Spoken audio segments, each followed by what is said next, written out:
electrical engineer, and he used to work at Intel and recently quit. And I said, this wasn't very nice of me, but I did say this. I said, you know, when you quit, Intel can hire any other electrical engineer to take your place and do your job. But everybody has their own story inside them, and no one else can write that for them. So I'm sure there are in the audience tonight some writers, and you all have your own special story inside you, and nobody can replace you. Only you can tell that special story. So here's my story. When I was 8 years old, I watched a movie. I'm starting to see a theme here. The movies influenced me. Anyway, I watched the movie Romancing the Stone for the first time. I'll be really impressed if anyone in the audience under 20 has heard of that movie. Are you under 20 and you've heard of it? Oh, okay. I was going to be really, really impressed. Anyway, Romancing the Stone, for those of you who haven't seen it, it's about this woman named Joan Wilder, and she's a romance writer. And her sister is taken by some bad guys in Colombia. So Joan has to fly to Colombia to rescue her sister, and while she's down there, she hunts for treasure. She falls in love with a tall, dark, handsome man. And I remember when I finished the movie, I went to my mom, who was in the kitchen making something, and I said, Mom, I'm going to be a romance writer when I grow up. Because I thought all romance writers travel to Colombia, hunt for treasure, and fall in love with a tall, dark, handsome man. I don't think you can go wrong with that. Well, as I got older, I forgot this childhood dream. When I was in college, I wanted to be a spy.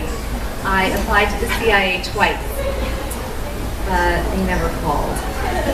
So apparently they don't think I would make a very good spy. But I'm telling you guys, I would have rocked that job. They're lost. I hope they're listening right now. They probably are. You're lost. I didn't think about writing again until my 24th birthday. And that was when my husband surprised me by enrolling me in a writing class. He had known me for years at this point and had watched how every night I would sit down at the table and I would write in my journal. I just loved doing that, recording the day's thoughts and things that were happening to me. So he thought the writing class would be perfect for me.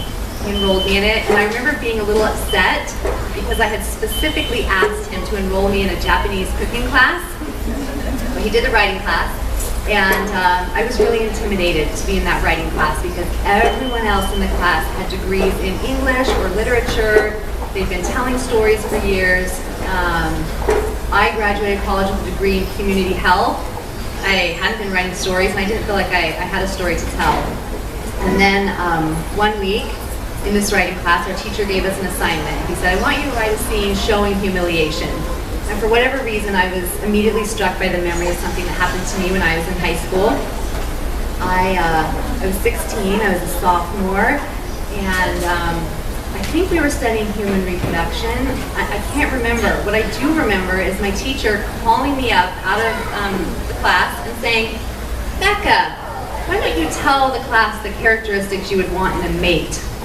Well, this was high school, so everyone started laughing. I remember my face was bright red. I sat next to this really cute boy, and he was poking me in the side. Come on, Becca, tell us what you want in a man. It was mortifying. Well, in this writing class, I started writing a very similar scene about this girl who's 16. She's in biology. Her teacher asks her this same completely inappropriate question. If you've read Hush Hush, you probably know exactly what scene I'm talking about. I see a couple heads nodding. Well, I finished writing that scene, and I went on to write 1 chapter, 2 chapters, 3 chapters, and sent the book off to New York thinking, wow, this is an amazing story. Someone's going to want to publish it. I didn't realize that when you want to get a book published, you need to have the entire book written, not just 3 chapters.